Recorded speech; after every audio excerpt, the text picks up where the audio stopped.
स्थलं पङ्गुं लङ्घयते गिरिं यत्कृपातमहं वन्दे श्रीगुरुं दीनतारिणम्. हरे कृष्ण. सर्व उपस्थित भक्तांचं श्रीमद भागवत कक्षेमध्ये हार्दिक स्वागत. तर हा दुसऱ्या स्कंदातील 7व्या अध्यायातला ज्याचा शीर्षक आहे भगवत अवतार आणि त्यांची विशिष्ट कार्य, यामधील 21वा श्लोक आपण पाहत आहोत. मी अनुवाद पुन्हा एकदा वाचतो. भगवंत आपल्या धन्वंतरी अवतारामध्ये स्वतःच्या केवळ मूर्तिमान कीर्तीने नित्य व्याधीग्रस्त जीवांच्या या व्याधींचे अत्यल्प कालावधीत निराकरण करतात आणि त्यांच्यामुळेच देवी देवतांना दीर्घायुष्य लाभते. अशा रीतीने भगवंत हे निरंतर स्तुत्य होतात. त्यांनी यज्ञ भागही मिळविला व त्यांनीच ब्रह्मांडामध्ये वैद्यकीय ज्ञानाचा प्रारंभ केला. तर आपण या नारद आणि ब्रह्माजींच्या संवादामधला हा जो भाग पाहत आहोत, ज्यामध्ये नारद मुनींना ब्रह्माजी विविध अवतारांचं वर्णन करत आहेत आणि या विशिष्ट श्लोकामध्ये ते भगवान धन्वंतरी यांचं वर्णन करतात. तर आपण पाहतो की श्रीमद भागवतामध्ये 8म स्कंदामध्ये ह्या सुंदर लीलेचं वर्णन येतं, समुद्र मंथन लीला. तर ज्यामध्ये देवता आणि असुर एकत्रित येऊन अमृत प्राप्त करण्यासाठी क्षीरसागराचं मंथन करतात आणि तेही भगवंतांच्या मदतीनं ते मंथन चालू असतं आणि त्यातून 14 रत्न बाहेर निघतात. तर त्यापैकीच एक आपण बघू शकतो की शेवटी जे येतात ते हे भगवान धन्वंतरी. याचं वर्णन भागवतामध्ये येतं 8व्या स्कंदातील 8व्या अध्यायात 32वा श्लोक, की अंततः एक सुंदर दिव्य पुरुष प्रकटले त्या मंथनातून. त्यांचं शरीर एकदम धृष्टपुष्ट होतं, त्यांचे बाहू खूप लांब होते आणि त्यांची जी मान होती ही 3 रेखांनी अंकित होती. जशा प्रकारे एखाद्या शंखावरती रेखा असतात ह्या प्रकारे त्यांचे डोळे हे गुलाबी होते आणि त्यांचं कांती, अंगकांती ही श्यामवर्णी होती. ते दिसायला एकदम चिरतरुण युवक समान होते आणि त्यांनी अनेक प्रकारच्या माळा धारण केल्या होत्या. त्याचप्रमाणे त्यांचं जे पूर्ण शरीर आहे हे विविध वस्त्र अलंकाराने सुशोभित होतं. त्यांनी पितांबर धारण केलं होतं आणि त्यांचे जे कुंडल होते ते अतिशय सुंदर प्रकारे चमकत होते. त्यांचे केस सुंदर सुगंधित तेलाने आच्छादलेले होते आणि त्यांची छाती खूप विशाल होती. सर्व सुंदर असे त्यांच्या शरीरामध्ये लक्षणं दिसत होती आणि एखाद्या सिंहासमान ते अतिशय दृढ दिसत होते आणि त्यांच्या हातामध्ये कणकण होते. त्याचबरोबर त्यांच्या सुंदर करकमलावरती तो कुंभ होता, ज्या कुंभामध्ये अमृत होतं. तर अशा प्रकारे हे अमृताने भरलेलं कुंभ धारण करून धन्वंतरी भगवान प्रकटले आणि ते जेव्हा प्रकटले तर ह्याच कारणासाठी वास्तविक रूपाने देवी देवता वाट बघत होते आणि लगेच असुरांनी धन्वंतरीवर आक्रमण करून तो कुंभ चोरून नेला. आता अशा मनामध्ये शंका येऊ शकते की अरे, हे तर साक्षात भगवान आहेत, भगवंतांचे एक अंश आहेत आणि असं असून देखील असुरांनी कसं काय त्यांच्या हातातून कुंभ चोरून नेला. त्याच्या संबंधित मध्वाचार्य सांगतात की वास्तविक रूपामध्ये भलेही धन्वंतरी सक्षम होते असुरांना ते कुंभ पळवण्यापासून, पण तरीही त्यांनी कसल्याही प्रकारचा प्रतिकार केला नाही. कारण ते भगवंत आहेत, त्यांना माहिती आहे पुढं कशा प्रकारची लीला घडणार आहे आणि कशा प्रकारे असुरांना मोहित करण्यासाठी मोहिनी मूर्तीचं अवतरण होणार आहे. आणि त्याचप्रमाणे हे जेव्हा असुर हे पळवून नेतात तर BTGच्या एका आर्टिकलमध्ये परमपूज्य लोकनाथ स्वामी महाराज याचं वर्णन करतात की कशा प्रकारे स्कंदपुराणामध्ये ह्या गोष्टीचा उल्लेख येतो की असुर जेव्हा हे घेऊन जातात तर देवता आणि असुर यांच्यामध्ये फार मोठं युद्ध सुरू होतं. मग ते युद्धामध्ये एका विशिष्ट वेळी इंद्राचे पुत्र जयंत हे काय करतात, तो कुंभ घेतात आणि पळून जातात आणि स्वर्गाच्या दिशेने धावतात आणि लगेच सर्व असुर त्यांच्या मागे पळतात. आणि हे जेव्हा युद्ध चालू असतं तर दर 12 दिवसांनी जयंतांच्या हातामध्ये जो कुंभ असतो त्याच्यातून काही थेंब खाली पडतात. दर 12 दिवसांनी असं 4 वेळा घडतं. आणि त्यानंतर ते 4 वेळा जे कुंभातलं पडलेलं अमृत आहे हे आपल्या भारतवर्षामध्ये 4 ठिकाणी पडतं. ते आहेत महाराष्ट्रामध्ये नाशिक, मध्य प्रदेशमध्ये उज्जैन आणि उत्तर प्रदेशमध्ये अलाहाबाद आणि आता उत्तराखंडमध्ये, पहिले तो उत्तर प्रदेशचाच भाग होता पण आता उत्तराखंडमध्ये हरिद्वार. तर अशा या 4 ठिकाणी हे अमृताचे थेंब पडतात. आणि म्हणून आपण पाहतो की तशा प्रकारचं जेव्हा नक्षत्र येतं तेव्हा आपण त्यावेळी त्या 4 ठिकाणी कुंभमेळा साजरा केला जातो. आजही हा कुंभमेळा साजरा केला जातो. तर ह्या प्रकारे हे कुंभमेळ्याचा जी इतिहास आहे तो आपण पाहू शकतो की हा भगवान धन्वंतरीच्या अवतारापासूनच सुरू झालेला आहे. तर धन्वंतरी हे जे रूप आहे भगवंतांचं हे शाश्वत रूप आहे असा उल्लेख भगवान श्री चैतन्य महाप्रभू करतात सनातन गोस्वामींना शिकवण देताना. तर श्रील प्रभुपाद त्याचा सारांश चैतन्य शिक्षामृतमध्ये देताना म्हणतात की श्रीमद भागवतामध्ये असा उल्लेख आहे की कृष्ण आणि बलरामच सर्व अवतारांचे मूळ स्रोत आहेत. आणि या विविध अवतारांची यादी श्रीमद भागवताच्या पहिल्या स्कंदाच्या 3ऱ्या अध्यायामध्ये सूत गोस्वामी देतात. आणि त्या यादीमध्ये 25 लीला अवतारांची यादी जी आहे त्याच्यामध्ये प्रभुपाद सांगतात की हे सर्व 25 लीला अवतार जे आहेत हे ब्रह्माजींच्या एका दिवसात येतात. आणि ब्रह्माजींच्या एका दिवसाला कल्पही म्हणतात. आणि म्हणून कधीकधी ह्या लीला अवतारांना कल्प अवतार देखील म्हटलं गेलेलं आहे. आणि या विविध 25 लीला अवतार किंवा कल्प अवतारपैकी प्रभुपाद त्या ठिकाणी चैतन्य महाप्रभूंचा उल्लेख करून सांगतात की हंस आणि मोहिनी हे शाश्वत नाही आहेत, पण कपिल, दत्तात्रय, ऋषभ, धन्वंतरी आणि व्यास हे शाश्वत रूप आहेत. तर या प्रकारे वर्णन आपण भगवान धन्वंतरींच्या बाबतीत समजून घेतो की हे शाश्वत रूप आहे. त्याचबरोबर 6व्या स्कंदामध्ये आपण हा सुंदर एक प्रसंग पाहतो ज्यामध्ये पुन्हा एकदा देवता आणि असुरांमधलं युद्ध जे चालू असतं. तर देवतांना असुरांपासून संरक्षण प्राप्त करण्यासाठी भगवान विष्णू स्वतः सांगतात की तुम्ही काय यांचं नाव ते एक ऋषी आहेत मुनी, त्यांच्याकडे जायला सांगतात की त्यांच्याकडून तुम्ही नारायण कवच स्वीकारा. आणि मग त्यावेळी असुर सगळे तिकडे जातात आणि ते मुनी त्यांना नारायण कवच सांगतात. तर ते नारायण कवच म्हणजे काय आहे तर भगवंतांचे विविध अवतारांना प्रार्थना आहे त्याद्वारे आमचं संरक्षण करा. आणि त्याच्यामधले एक उल्लेख येतो 6व्या स्कंदातील 8व्या अध्यायातला 18वा श्लोक आहे हा, ज्यामध्ये ही प्रार्थना भगवान धन्वंतरींना केलेली आहे. तर ते म्हणतात की may the supreme personality of godhead in his incarnation as Dhanvantari relieve me from undesirable eatables and protect me from physical illness.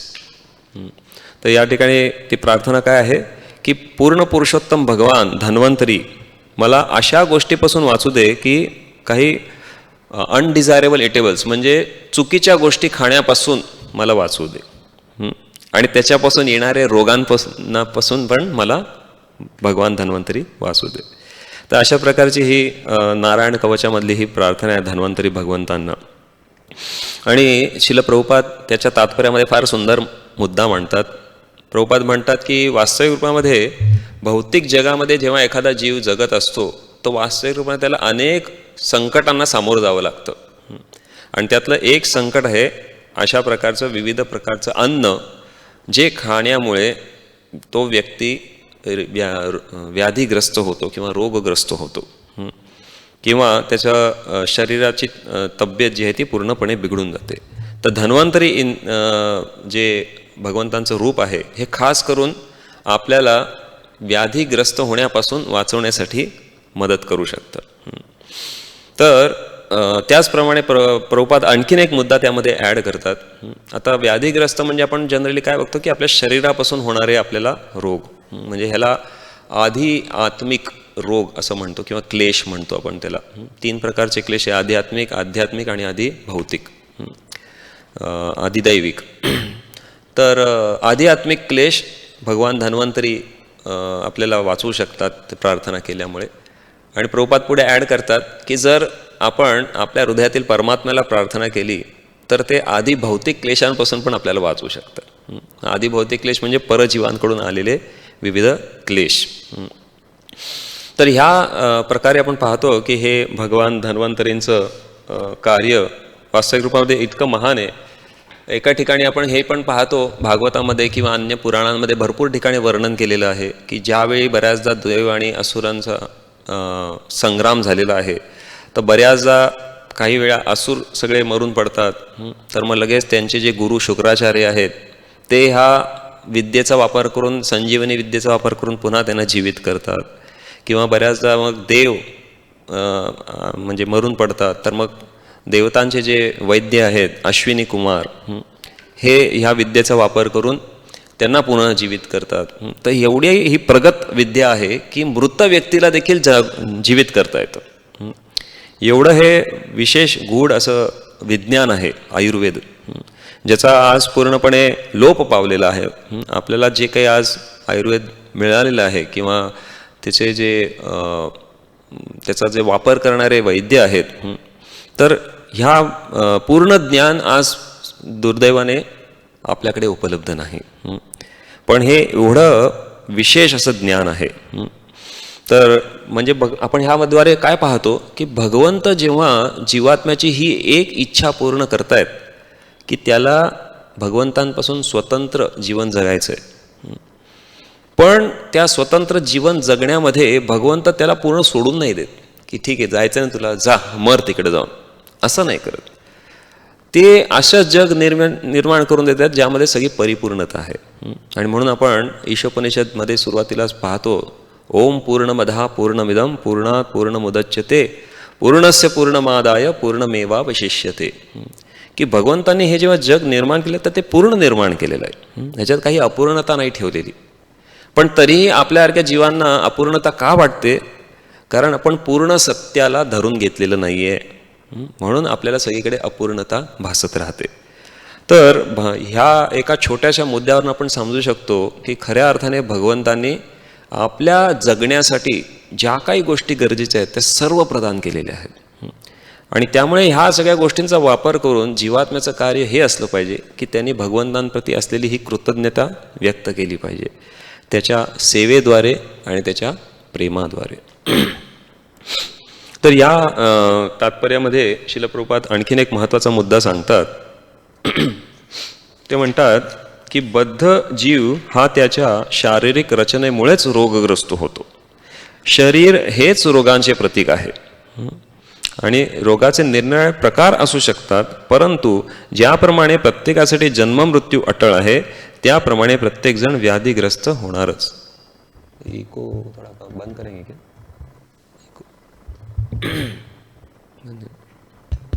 बहुत आवाज आ रहा है. तो जन्ममृत्यूप्रमाणे प्रत्येकाला व्याधीग्रस्त हा होणारच आहे. तर आपण पाहतो की खऱ्या अर्थाने जीवाला हे जे शरीरामुळे होणारे जे काही रोग आहेत हे तर क्लेश देतच आहेत, पण सगळ्यात मोठा रोग कुठला आहे तर तो आहे भवरोग. भवरोग म्हणजे काय? भवरोग म्हणजे पुन्हा पुन्हा जन्म घेणे, पुन्हा पुन्हा मृत्यूला सामोरं जाणं. हा सगळ्यात मोठा रोग जीवाला झालेला आहे. आणि या भवरोगापासून वाचण्यासाठी देखील भगवंतांनी आपल्याला औषधी प्रदान केलेली आहे. तर या संबंधित श्रीमद भागवताच्या दशम स्कंदामध्ये फार सुंदर वर्णन येतं. 9व्या स्कंदापर्यंत शुकदेव गोस्वामी परीक्षित महाराजांना विविध भगवंतांच्या अवतारांचं वर्णन करतात. 9व्या स्कंदामध्ये आपण पाहतो प्रभू रामचंद्रांची सुंदर कथा त्या ठिकाणी वर्णन केलेली आहे. आणि वेगवेगळ्या राजांचं त्यांनी कशाप्रकारे शासन केलं भक्तिमय भावामध्ये याचं सगळ्याचं वर्णन केलेलं आहे. आणि हे सगळं झाल्यानंतर 9व्या स्कंदाच्या शेवटच्या भागामध्ये शुकदेव गोस्वामी केवळ 2 श्लोकांमध्ये संपूर्ण कृष्णलीलेचं सार देऊन टाकतात. की ते मथुरेमध्ये प्रकटले. मग तिथून त्यांनी वसुदेवांनी त्यांना गोकुळमध्ये नेलं. गोकुळमध्ये ते मोठे झाले. मग नंतर त्यांनी अनेक असुरांचा वध केला. परत मथुरेला आणून कंसाला मारलं आणि त्यानंतर कुरुक्षेत्र युद्धभूमीवरती अर्जुनाला गीता सांगितली आणि शेवटी स्वधामावरती जाताना उद्धवाला गीता सांगितली आणि ते निघून गेले. That's it. केवळ 2 श्लोकांमध्ये शुकदेव गोस्वामींनी पूर्ण कृष्णलीलेचा सार देऊन टाकला. पण परीक्षित महाराज एक आतुर श्रोता होते आणि त्यामुळे त्यांनी लगेच शुकदेव गोस्वामींनी सांगितलं की अहो तुम्ही एवढ्या फास्ट फॉरवर्ड का जाताय? बाकी सगळ्या लीला तुम्ही एवढ्या विस्तारात सांगितल्या आणि कृष्णाची लीला केवळ 2 श्लोकांमध्ये? नाही, कृपया करून हे विस्तारामध्ये सांगा. भगवंतांनी माझं संरक्षण केलं आहे गर्भामध्ये आणि मला दर्शन दिलेलं आहे, तर मला त्यांच्याबद्दल आणखीन ऐकायचं आहे. तर कृपया करून तुम्ही विस्तारामध्ये त्यांची कथा सांगा. मग त्यावेळी शुकदेव गोस्वामींच्या मनामध्ये एक शंका येऊ शकते की असं विद्वान लोक सांगतात की शुकदेव गोस्वामी 4थ्या दिवशी दशमस्कंदाचा प्रारंभ केला, दशमस्कंदाची लीला सांगण्यासाठी. म्हणजे 3 दिवस ऑलरेडी निघून गेले होते. तर शुकदेव गोस्वामींच्या मनामध्ये शंका येऊ शकते की 3 दिवस ऑलरेडी गेले, तुम्ही काही खाल्लं नाही, प्यायलं नाही, झोपले नाही, तुम्ही अजून आतुर आहात का श्रवण करण्यासाठी? तुम्हाला कंटाळा तर नाही ना आला? कारण आपण पाहतो कधीकधी एखादी गोष्ट खूप घेतल्यामुळे पण तिची विरक्ती होऊन जाते. जसं आपण बघतो की जर आपल्याला कोणी गुलाबजाम दिले आणि की हे घ्या गुलाबजाम, एखादा गुलाबजाम आपण खाऊ, दुसरा अरे वा किती छान, तिसरा अरे वा छानच छान, 4था 5वा 6वा असं जर कोणी वाढत राहिलं तर शेवटी आपण काय करू? बास, आता मला नको. तर अशा प्रकारे भौतिक गोष्टीच्या ह्या अति केल्यामुळे, अतिशयोक्ती झाल्यामुळे काय होतं? त्याची विरक्ती निर्माण होते, नको वाटतं. पण परीक्षित महाराज ह्या ठिकाणी अतिशय एक सुंदर आणि विख्यात असा श्लोक गान करून सांगतात की तुम्ही कसलीही काळजी करू नका, मी सगळं श्रवण करण्यासाठी तयार आहे. तर ते काय म्हणतात? निवृत्त तर्षैरुपगीयमानात् भवौषधी श्रोत्र मनोभिरामात् क उत्तम श्लोक गुणानुवादात विना पशुघ्नात पुमान विरज्येत. तर ते म्हणतात की हा जो भगवंतांच्या लीलांचं जे तुम्ही कथामृत मला ऐकवताय, हे कसं आहे? हे असं आहे की या श्लोकांच्या माध्यमातून परीक्षित महाराज 4 लोकांचं वर्णन करतात. तर सर्वप्रथम जे मुक्त आत्मा आहेत, तर ह्यांच्यासाठी काय आहे ही कथामृत? तर ह्यांच्यासाठी उपगीयमानात, निवृत्त तर्षैर उपगीयमानात, की हे सर्व मुक्तात्मे सदैव भगवंतांच्या लीलांचं कथांचं वर्णन करत राहतात. त्यांना त्याच्यामध्ये कधीही थकवा येत नाही. आपण पाहतो की बऱ्याच वेळ आपण काही बोलल्यामुळे, म्हणजे माझा वैयक्तिक अनुभव आहे की बराच वेळ असं बोलल्यानंतर आपल्याला नंतर थोडी तहान लागते. काही वेळानंतर खूप जर लांबलचक प्रवचन किंवा जास्त श्रोतेगण असतील तर थोडे जास्त आवाजात बोलावं लागतं. त्यावेळी नंतर भूक पण लागते. तर ही परिस्थिती बद्धजीवांची आहे. पण जे मुक्त आत्मे आहेत त्यांना ह्या सगळ्या गोष्टींचा काहीच फरक नाही पडत. ते तासन तास कथा करू शकतात. म्हणजे एकदा मी ऐकलं की परमपूज्य राधानाथ स्वामी महाराज कुठल्या एका तरी उत्सवाला, बलराम जयंती किंवा जन्माष्टमीच्या दिवशी त्यांनी 3-3.5 तासाची कथा केली. आणि संध्याकाळी ते आपले गुरुबंधू ते जवळच असलेल्या भक्तिवेदांत हॉस्पिटलमध्ये ॲडमिट होते. तर त्यांना भेटायला गेले आणि नेक्स्ट डेला भेटायला गेले आणि मग त्यांची चर्चा झाली. मग त्यांनी विचारलं की तुम्ही काल प्रवचनात काय सांगितलं? त्यांनी विचारलं. तर परत महाराज बसले तिथे, त्यांनी असे मांडी वगैरे घातली, ओम नमो भगवते वासुदेवाय म्हटलं आणि पुन्हा 3-3.5 तास कथा केली. तर म्हणजे हे फार विलक्षणही वाटलं मला ऐकून. कारण असं बऱ्याचदा होतं की कधी कधी आम्हालाही कोणी विचारतात, प्रभूजी आज तुम्ही काय सांगितलं क्लासमध्ये? आता आपण क्लासमध्ये जवळजवळ अर्धा तासच्या आसपास बोलतो आणि त्याचा सार 5 मिनिटात देऊन मोकळं होऊन जातो. कारण काय, बोलण्याची रुची नाही आहे. तर त्यामुळे पण हे जे महात्मे आहेत हे निवृत्त तर्षैर, म्हणजे यांना कसलीच भौतिक कामना इच्छा नाही आहे. केवळ आणि केवळ भगवंतांच्या बाबतीत गुणगान करण्यामध्येच त्यांना आनंद मिळतो. याचं वर्णन चैतन्य महाप्रभू देखील श्रीमद भागवतातला एक श्लोक घेऊन करतात. आत्मा रामाश्च मुनयो निर्ग्रंथापिरुक्रमे कुर्वन्त्य हैतुकीं भक्तिं इत्थं भूतगुणो हरी. की ही भगवंतांची कथा एवढी सुंदर आहे एवढी सुंदर आहे की केवळ जो पूर्णपणे मुक्त झालेला आहे त्याला देखील ही भगवंतांची कथा आकर्षित करते. आत्मारामाश्च मुनयो, जो आत्माराम आहे, आत्माराम म्हणजे त्याला कसल्याच भौतिक गोष्टींची कसलीही गरज पडत नाही. आपण पाहतो की आपलं जीवन एखादी गोष्ट प्राप्त नाही झाली तर आपण लगेच विचलित होऊन जातो. भौतिक गोष्ट प्राप्त नाही झाली, अगदी साधी गोष्ट म्हणजे जसं थोडा वेळ जास्त पाणी नाही मिळालं तरी आपण तहानलेनं व्याकुळ होऊन जातो. पण आत्माराम लोक कोण असतात की त्यांना कुठल्याही भौतिक गोष्टीची आवश्यकता पडत नाही, कुठल्याच नाही. ती मिळाली तर ठीक, नाही मिळालं तरीही ठीक. अशी लोक देखील भगवंतांच्या कथामध्ये खूप आनंद घेतात. तर ह्या गोष्टीचं आपण इथे वर्णन ऐकतो. तर परीक्षित महाराज ह्या श्लोकाच्या माध्यमातून ह्या चार प्रकारच्या लोकांचं जे वर्णन करत आहे त्यातला पहिला प्रकार म्हणजे हा आहे की निवृत्त तरशैर, म्हणजे पूर्णपणे मुक्त असलेले जीवात्मे. दुसरं वर्णन ते करता आहेत ते म्हणजे मुक्त साधकांचं. तर साधकांसाठी काय आहे?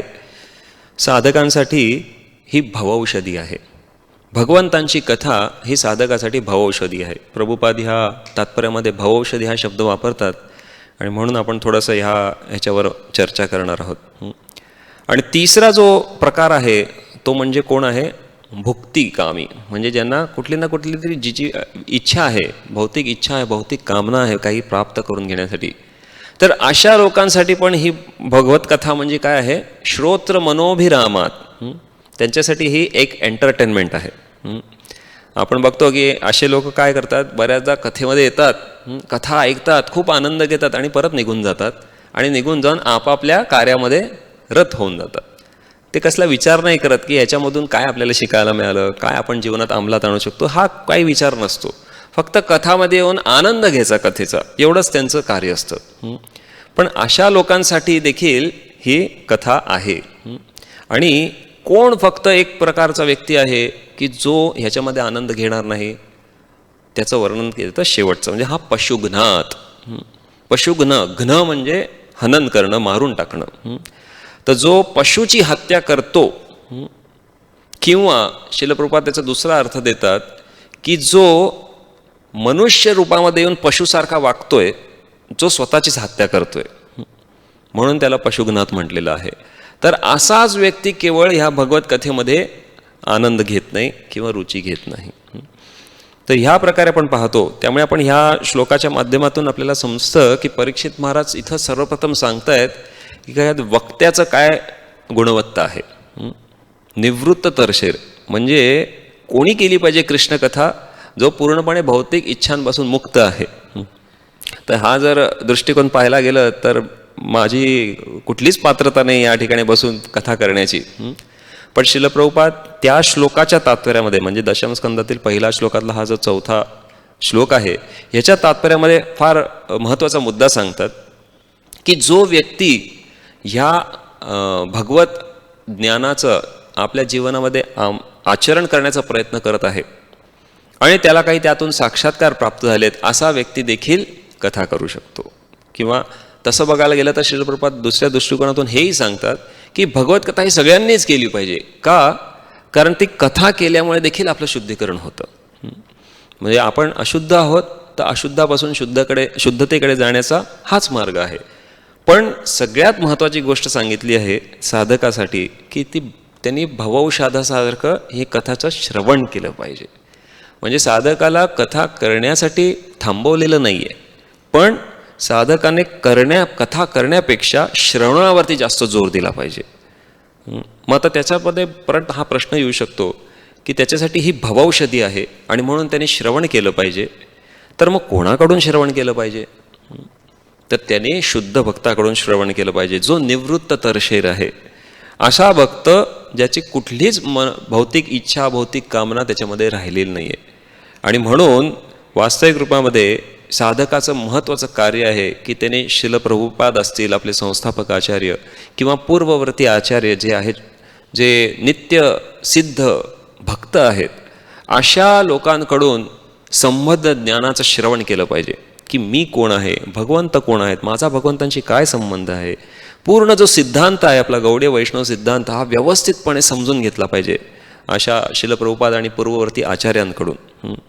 आणि त्यामुळे हा संबंध ज्ञानाचा जो भाग आहे हा दृढ झाल्यामुळे जो साधक आहे तो भक्तीमध्ये युक्त होऊ शकतो. आणि मग त्याला जे अभिधेय म्हणजे ही जी प्रक्रिया आहे भक्तीची प्रक्रिया ही शिकण्यासाठी त्याला इतर गुरुजन आहेत, शिक्षा गुरु आहेत, आसपासचे वैष्णव आहेत, हे त्याला मदत करतात. आणि म्हणून ह्या साधकासाठी हा जो महत्त्वाचा भाग सांगितलेला आहे तो म्हणजे श्रवण. तर त्याची श्रवण दशा फार महत्त्वाची आहे. त्यांनी आपल्या गुरूंकडून, पूर्ववर्ती आचार्यांकडून, शिल प्रभुपादांकडून खूप प्रमाणामध्ये श्रवण केलं पाहिजे, श्रवणावरती जोर दिला पाहिजे. आणि जेवढं जास्त तो श्रवण करेल तेवढा त्याचा सिद्धांत पक्का होईल आणि त्याद्वारे त्याला जी भक्तीची जी प्रक्रिया आहे ह्याच्यामध्ये भाग घेण्यासाठी प्रेरणा मिळेल. आणि मग ती प्रेरणा घेऊन जेव्हा तो भक्तीमध्ये लागतो तर तेव्हा त्याच्या आजूबाजूचे जे त्याचे भक्त असतात, त्याचे जे शिक्षा गुरु असतात, हे त्याला आणखीन मदत करतात भक्तीची प्रक्रियामध्ये पुढे जाण्यासाठी. तर अशा प्रकारे आपण ह्या श्लोकाच्या माध्यमातून समजू शकतो. तर विश्वनाथ चक्रवर्ती ठाकूर फार सुंदर वर्णन करतात की ह्या भौतिक जगातले जे बद्धजीव आहेत हे सर्व रोगग्रस्त आहेत. कसला रोग झाला आहे? भवरोग किंवा संसार रोग. आणि शुकदेव गोस्वामी हे कोण आहेत? भिषक शिरोमणी, म्हणजे सर्व वैद्यांचे श्रेष्ठ वैद्य आहेत. आणि ते काय देत आहेत? ते ही भवौषधी देत आहेत, म्हणजे हे भागवत कथा देत आहेत. आणि ह्या भागवत कथेचा अमृताचा जो पान करेल शुद्ध भक्तांच्या मुखातून, तर त्याच्या हृदयामध्ये ही कथा भवौषधीप्रमाणे काम करेल आणि त्याचा भवरोग बरा करेल. आणि परत त्याला जन्ममृत्यूच्या चक्रामध्ये जाण्याची गरज पडणार नाही. ज्याप्रमाणे भक्तिविनोद ठाकूर पण म्हणतात, येण्याची औषधी माया नशिबार लागी, की चैतन्य महाप्रभूंनी काय केलं आहे? सर्व जीवांच्या कल्याणासाठी त्यांनी ह्या हरिनामाच्या माध्यमातून हे औषध सर्वांना आणून दिलेले आहे. हरे कृष्णा कृष्णा कृष्णा हरे हरे, हरे राम राम राम हरे हरे.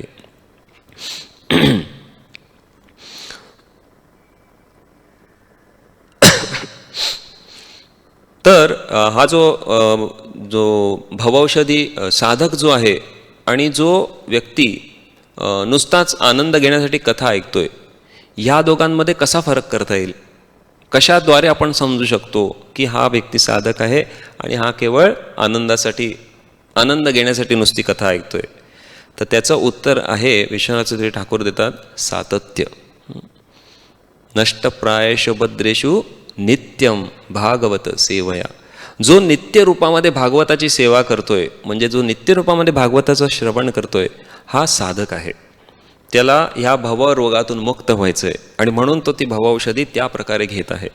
आणि ज्याला केवळ नुसतं मनोरंजनासाठी हवं आहे, तो वर्षातून एकदा कधीतरी जन्माष्टमीच्या उत्सवात येतो किंवा भागवत सप्त्यामध्ये जातो आणि काहीतरी 7 दिवस ऐकून पुन्हा आपल्याच जीवनामध्ये रममाण होतो. तर अशा व्यक्तीच्या जीवनामध्ये ती भवौषधी तेवढ्या प्रमाणात कार्य करणार नाही जितक्या प्रमाणात एखाद्या साधकाच्या जीवनात जो दररोज श्रवण करतोय त्याच्या जीवनात जी कार्य करेल. आणि म्हणून साधकाचं हे महत्त्वाचं कार्य आहे की त्यांनी श्रवणवरती खूप जोर दिला पाहिजे. निमी महाराजांच्या राज्यामध्ये जेव्हा नवयोगेंद्र येतात, हे नवयोगेंद्र म्हणजे पूर्णपणे शुद्ध भक्त, आणि निमी महाराज देखील शुद्ध भक्त आहेत, पण ते एका बद्ध जीवाचा रोल घेऊन, जसं आपण इथं परीक्षित महाराजांचं बघतोय की परीक्षित महाराज एका बद्ध जीवाचा रोल घेऊन प्रश्न विचारतायत शुकदेव गोस्वामींना, त्याच प्रकारे निमी महाराज देखील या नवयोगेंद्रांना प्रार्थना करतात. तर 11व्या स्कंदामधला 3वा अध्यायामधला हा जो दुसरा श्लोक आहे त्या ठिकाणी ते म्हणतात, नानुतृप्येजुसंयुष्मद वचो हरिकथामृतम संसारतापनिस्ताप्तो मर्त्यस्तत्तापभेषजम. की तुमच्याकडून मी ह्या भगवंतांच्या कथामृताचं पान करतोय इतके वेळापासून, पण नानुतृप्यंती, असं नका समजू की मी ह्यानी संतुष्ट झालोय, मला अजून ऐकायचं आहे.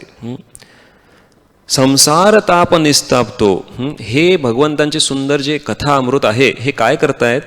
हे वास्तविक रूपामध्ये बद्ध जीवान, माझ्यासारख्या बद्ध जीवांसाठी हे औषध आहे आणि हे औषध संसार ताप, जे 3 ताप आहेत, आध्यात्मिक, आदिभौतिक, आदिदैविक क्लेश, ह्याला पूर्णपणे नष्ट करणारे आहेत. तर त्यामुळे कृपया करून तुम्ही अजून कथांचं वर्णन मला करा. अशा प्रकारची प्रार्थना निमी महाराज देखील ह्या नवयोगेंद्रांना करतात. तात्पर्यामध्ये श्रीधर स्वामी महाराज म्हणतात की ऑलरेडी मागच्या अध्यायामध्ये सर्व शुद्ध भक्ताची लक्षणं आणि भगवंतांच्या गुणांचं वर्णन निमी महाराजांना केलं होतं नवयोगेंद्रांनी. मग परत ते अजून का म्हणतायत? कारण ते म्हणतात की हरिकथा जी आहे ती भक्तांना एवढी आनंद प्रदान करते की ते पूर्णपणे जरी मुक्त झाले तरी देखील ते ती कथा ऐकायचं कधी सोडत नाहीत. हा त्या कथेचा फार मोठं वैशिष्ट्य आहे. एवढी रुची त्यांना त्यामध्ये निर्माण झालेली असते. आणि अशा प्रकारची रुची निर्माण होण्यासाठी वास्तविक रूपामध्ये साधकाने त्याच्या जीवनात ह्याचं नित्य रूपामध्ये श्रवण करणं अतिशय महत्त्वाचं आहे. आणि म्हणून मुकुंदमाला स्तोत्र यामध्ये कुलशेखर महाराज अतिशय सुंदर प्रार्थना करतात. कोणाला प्रार्थना करतायत? ते आपल्या जिव्हेला प्रार्थना करतायत. ते म्हणतात, तो श्लोक खूप मोठा आहे तर मी त्याचा डायरेक्ट अनुवाद आपल्याला सांगतो. मुकुंदमाला स्तोत्रामध्ये कुलशेखर महाराज म्हणतात, हे जिव्हा कृपया करून भगवान श्रीकृष्णांच्या नामांनी बनलेला मंत्र तू वारंवार जप कर. का? कारण हाच एक मंत्र आहे जो सर्व तुझ्या शत्रूंचं हनन करेल. हाच एक मंत्र आहे ज्याच्या उपनिषदामध्ये प्रत्येक शब्दाने त्याचं गुणगान केलेलं आहे. हा मंत्र जो आहे ह्या संसाराला पूर्णपणे समूळ नष्ट करून टाकतो. आणि हाच जो मंत्र आहे हा सर्व अज्ञानाला, अंधकाराला नष्ट करून टाकतो. आणि हा मंत्र जो आहे हा अनेक प्रकारच्या ऐश्वर्यांना प्रदान करतो. आणि हाच मंत्र आहे जो भौतिक क्लेश जे होणारे आहेत, एखाद्या विषारी सापामुळे दंश झालेला जो आहे व्यक्ती, त्याला जशा प्रकारचा क्लेश होतो तो क्लेश नष्ट करणारा हा मंत्र आहे. पण कसला क्लेश? हा भौतिक क्लेश, म्हणजे भौतिक जगाचा क्लेश. आणि हाच मंत्र जो आहे हा व्यक्तीला आपलं जीवन सफल बनवण्यासाठी मदत करेल. म्हणून हे जिव्हा तू सतत या भगवंतांच्या नामाचा जप कर. त्याचप्रमाणे रूप गोस्वामीपाद यांनी सुंदर एक नामाष्टक संकलित केलेलं आहे भगवंतांच्या नामाचं गुणगान करण्यामध्ये. त्याच्यामधला 2रा आणि 3रा श्लोक ह्याच संबंधात आहे, म्हणून त्याचाच फक्त मी आता इथं उल्लेख करत आहे. तर 2ऱ्या श्लोकामध्ये ते म्हणतात, हे हरिनाम तुम्ही अनेक साधू मुनींनी तुमचं गुणगान केलेलं आहे आणि तुम्ही अनेक लोकांना तुमच्या ह्या गुणगानाने आनंद प्रदान केलेला आहे. तुम्ही जरी एखाद्या व्यक्तीनं जरी एकदा हरिनाम घेतलं, भलेही ते अनादरपूर्वक असलं तरी देखील सगळ्या क्लेशांची मुक्ती तुम्ही त्याशा व्यक्तीला देता. बघा, म्हणजे भगवंतांच्या हरिनामाचं महात्म्य केवढं आहे की एखाद्याने अनादरपूर्वक जरी घेतलं तरी त्याच्या जीवनातल्या क्लेश संपूर्ण नष्ट होऊन जातात. 3ऱ्या श्लोकामध्ये ते म्हणतात की हरिनामाचा सूर्य तुम्ही जेव्हा उगवता, भलेही सूर्य अजून पूर्ण उगवलेला नाही आहे, पण आपण पाहतो की पहाटेच्या वेळी फक्त सूर्याची काही किरण येतात. तशा प्रकारे जरी तुमचा उदय झाला एखाद्याच्या जीवनामध्ये तरी त्याच्यामध्ये अशी शक्ती आहे की पूर्ण भौतिक जगाची अंधकार नष्ट करू शकतो आणि त्या व्यक्तीला शुद्ध भक्ती प्रदान करू शकतो. तर मग जो व्यक्ती पूर्णपणे भगवंतांचं शुद्ध नाम ग्रहण करून तशा प्रकारचं उच्चारण करत असेल तर अशा व्यक्तीच्या बाबतीत तर काय सांगावं. तर ह्या 2 श्लोकांच्या माध्यमातून रूप गोस्वामीपाद हरिनामाचं गुणगान करत आहेत. आणि आपल्या श्रील प्रभुपादांचे एक फार वरिष्ठ शिष्य परमपूज्य विष्णुजन स्वामी महाराज यांना अशा प्रकारची हरिनामामध्ये रुची होती की ते सदैव जिथं जात तिथं हरिनाम करत असत. ते बसमध्ये जाऊन भक्तांसोबत जायचे आणि एखाद्या गर्दीच्या चौकामध्ये उतरायचे आणि हरिनाम करायचे आणि बाकीचे भक्त लोकांना ग्रंथ दाखवायचे. तर त्यांच्या गाण्यामध्ये एवढी सुंदर मधुरता होती की त्यांचं मधुर कीर्तन ऐकूनच लोक प्रभावित व्हायचे आणि सगळेजण पुस्तकं घ्यायचे. एवढं सुंदर त्यांचं म्हणजे रुची होती एवढी छान त्यांना हरिनामामध्ये की ते सतत कीर्तन करत राहायचे. तर असेच ते एकदा भारतामध्ये आले होते आणि त्यांची एक टूर होती. तर गंगेमध्ये बोटीतून प्रवास करून वेगवेगळ्या स्थानी जाऊन अशा प्रकारे कीर्तन आणि ग्रंथ वितरण हे कार्य चाललं होतं. आणि ते कार्य करून ते परत अमेरिकेला आले. तर अमेरिकेला जेव्हा आले तेव्हा त्यांच्याबरोबर नेहमी जे भक्त राहत होते ते सगळे परत आनंदित झाले आणि त्यांनी खूप हर्ष उल्हासित होऊन त्यांचं स्वागत केलं. आणि त्या ठिकाणी वर्णन येतं जे बरेचसे भक्त होते ते त्यांच्याबद्दल त्यांची आठवण सांगतात. तर एक भक्त म्हणतात की त्या गंगाच्या टूरमध्ये आम्ही खूप सगळे प्रभावी झालो, कारण याद्वारे विष्णुजन महाराज जे आहेत यांनी भारतीय वेगवेगळ्या प्रकारचे जे वाद्य आहेत ह्याचा देखील त्याच्यामध्ये संमिश्रण केलं आणि सुंदर असं कीर्तन केलं. आणि आता त्यांचं असं म्हणणं आहे की त्यांचे मित्र तमालकृष्ण गोस्वामी महाराज पण या ठिकाणी येणार आहेत.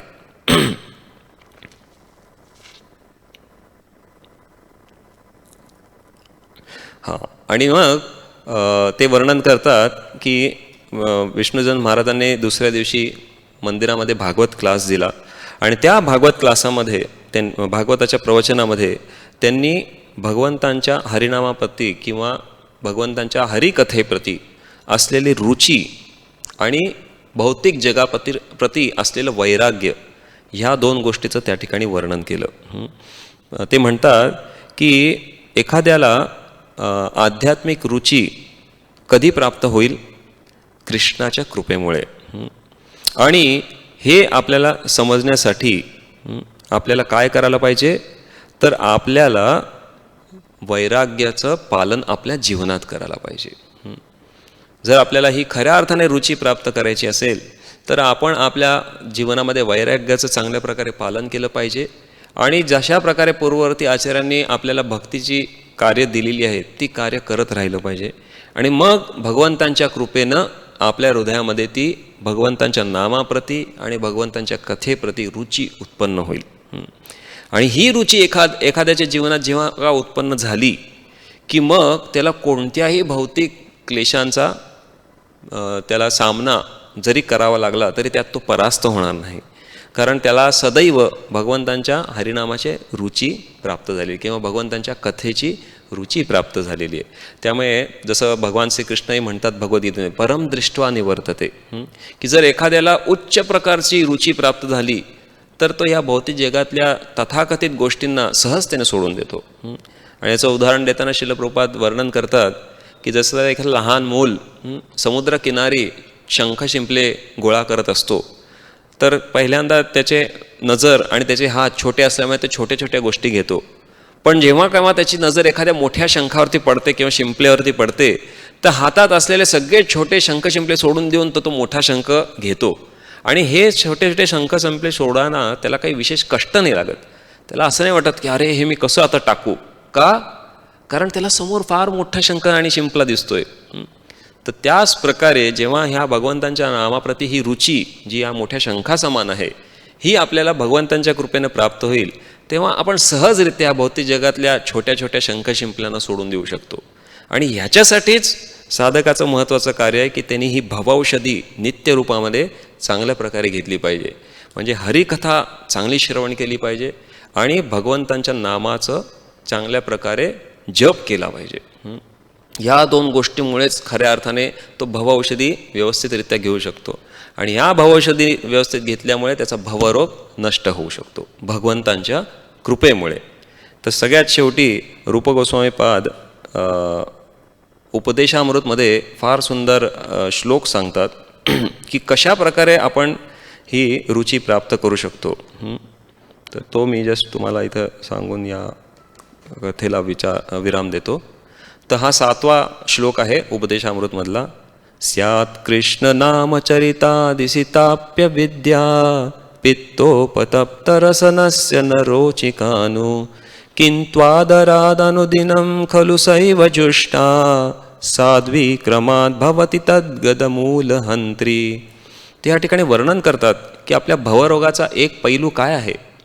आपल्या भवरोगाचा एक पैलू हा आहे की जेव्हा आपण हे औषध घ्यायला बसतो, भगवंतांच्या नामाचं जप किंवा भगवंतांची कथा, तर ते आपल्याला फार कडू लागतं, नको वाटतं आपल्याला. का? तर त्याचं वर्णन करतात, कारण आपल्या जिभेवरती पित्ताचा थर जमा झालेला आहे. काविळीमुळे ह्या पित्ताचा थर जमा झाला, ह्या भवरोगाची कावीळ आपल्याला झालेली आहे. आणि त्याच्यामुळे वास्तविक रूपामध्ये भगवंतांचं नाम इतकं मधुर आहे, पण ते मधुर नाम ह्या काविळीच्या थरामुळे आपल्याला कडू लागतंय. मग ह्याचं काय सोल्युशन आहे, कसं आपण ह्याच्यातून शुद्ध होणार? ते म्हणतात, किंत्वादराद अनुदिनम खलु सैव जुष्टा. तर तुम्ही काय करा, आदरात आणि अनुदिनम हे दोन गोष्टी सांगितलेल्या आहेत. जर खऱ्या अर्थाने आपल्याला ह्या पित्त रोगातून मुक्त व्हायचं असेल, भवरोगातून मुक्त व्हायचं असेल, तर ह्या दोन गोष्टी महत्त्वाच्या आहेत. त्या म्हणजे आपण आदराने भगवंतांचं नाम घेतलं पाहिजे आणि अनुदिनम म्हणजे नित्य रूपाने घेतलं पाहिजे. तर आदराने भगवंतांचं नाम घेणं म्हणजे काय, की ज्यावेळी आपण भगवंतांचं नाम घेत आहोत त्यावेळी केवळ आणि केवळ नामस्मरणाचाच विचार करायचा, आणखीन दुसऱ्या कुठल्या गोष्टी त्याच्यासोबत करायच्या नाहीत. हा म्हणजे भगवंतांना आदर देणं आहे. कारण जसं आपण पाहतो की जर आपल्याला समोर कोणी एक मोठे व्यक्ती आले तर आपण त्यांच्याशी आदराने वार्तालाप करत असतो, आणि जर दुसरं कोणीही मध्ये आलं बोलायला तर आपण काय म्हणतो, जरा 2 मिनटं थांबा, मी ह्यांच्याशी वार्तालाप करतोय. आपण असं नाही करत, त्या मोठ्या व्यक्तीचं कडून तोंड फिरवून ह्या दुसऱ्या व्यक्तीशी बोलत राहतो. असं कधी होतं का? कधीच होत नाही. त्याच प्रकारे जेव्हा आपण भगवंतांच्या नामाचा जप करतोय, तर जप करतोय म्हणजे काय करतोय, आपण भगवंतांशी वार्तालाप करतोय. भगवंतांना म्हणतात हे राधे, हे कृष्ण, आपण हाक मारतोय भगवंतांना. आणि प्रभुपाद म्हणतात की अशी हाक मारल्यानंतर राधा कृष्ण म्हणतात, काय पाहिजे बाळा तुला? आणि असा प्रश्न विचारल्यानंतर आपण काय करतोय, आपण तोंड फिरून दुसऱ्याशी गप्पा मारतोय. तर मग कसं वाटेल समोरच्या माणसाला? आपण कोणाला हाक मारली, त्यांनी आपल्याला प्रत्युत्तर दिलं, तर प्रत्युत्तर दिल्यानंतर त्याला परत बोलण्याच्या ऐवजी आपण दुसरीकडे बोललो, तर त्या व्यक्तीला किती अपमानास्पद वाटेल. तर त्यामुळे अनादर असा हरिनामाचा करायचा नाही. म्हणून रूपगोस्वामीचा पाद सांगतात, आदरात आणि अनुदिनम. अनुदिनम म्हणजे नित्य रूपामध्ये दररोज. आणि म्हणून शिल प्रभुपादांनी आपल्याला त्यांच्या सगळ्या अनुयायांना सांगितलंय की जर तुम्हाला खऱ्या अर्थाने भगवंतांच्या नावामध्ये रुची उत्पन्न करायची असेल तर सुरुवातीला तुम्ही नित्य रूपामध्ये कमीत कमी 16 माळा हरे कृष्ण महामंत्राचा जप करा. तर हे अनुदिनम झालं. आणि आदरात म्हणजे आदरपूर्वक आपण ते करण्याचा प्रयत्न केला पाहिजे. वास्तविक मी हे सगळं बोलतोय, पण हे खरं म्हणजे माझ्यासाठीच बोलतोय. तर कृपया करून जर तुम्हाला काही ह्याच्यामध्ये असं वाटत असेल तर म्हणजे वाईट वाटून नका घेऊ. हे मी माझ्यासाठी बोलणारे संदेश तुम्हाला फक्त सांगतोय. तर ह्या माध्यमातून काय होईल, स्वाद्वी क्रमात भवती. ती जी स्वाद आहे, भगवंतांच्या नामाचा जो स्वाद आहे, जी रुची आहे, ती क्रमात म्हणजे क्रमशः हळूहळू आपल्याला प्राप्त होईल. आणि तद्गद मूलहंत्री. आणि त्यानंतर जो भवरोग आहे तो समूळ नष्ट होईल. हरे कृष्णा कृष्णा कृष्णा हरे हरे, हरे राम राम राम हरे हरे. तर आज आपण या सत्रामध्ये पाहिलं की धन्वंतरी भगवंतांच्या अवताराबद्दल ब्रह्माजी या ठिकाणी वर्णन करतात, आणि त्याच्या माध्यमातून आपण भगवंतांचा अवतार कसा झाला त्या समुद्रमंथन लीलेमधून, आणि त्यांनी कशा प्रकारे ते अमृत दिलं. पण खरं अमृत जे भगवंत देत आहेत ते कसलं आहे, तर भगवंतांची हरिकथा आणि हरिनाम या नावाचं जे अमृत आहे हे भगवंत आपल्याला वास्तविकपणे देण्यासाठी येतात. आणि त्यानंतर आपण पाहिलं की परीक्षित महाराज ह्या 3-4 लोकांचं वर्णन करतायत. जो निवृत्त तरशेर आहे, जो साधक आहे ज्याच्यासाठी ही हरिकथा भवौषधी आहे, आणि जो भुक्ती प्राप्त करण्यासाठी इच्छुक आहे त्याच्यासाठी ही हरिकथा एक मनोरंजन आहे. केवळ एक पशुघ्न व्यक्ती आहे जो ह्याच्यामध्ये आनंद घेणार नाही. आणि त्यानंतर आपण कुलशेखर महाराजांचा स्तोत्रातला मंत्र पाहिला की ते जिव्हेला वर्णन करताय की तुम्ही वारंवार हरिनाम घ्या. आणि रूप गोस्वामी पण या हरिनामाचं वर्णन करताना सांगतात की कशा प्रकारे सर्व दोष निवारण करतं, सर्व क्लेश निवारण करतं. आणि शेवटी उपदेशामृतला 7व्या श्लोकाच्या माध्यमातून पाहिलं की आपल्याला आत्ता रुची नाही आहे, तर ती रुची कशी प्राप्त होईल, तर आपण नित्य रूपामध्ये आदरात आणि अनुदिनम जर ह्या भगवंतांच्या नामाचा जप केला तर स्वाद्वी क्रमात तर क्रमशः आपल्याला भगवंतांच्या नामाच्या प्रति रुची उत्पन्न होईल. हरे कृष्ण. ग्रंथराज श्रीमद् भागवतम की जय. श्रील प्रभुपाद की जय.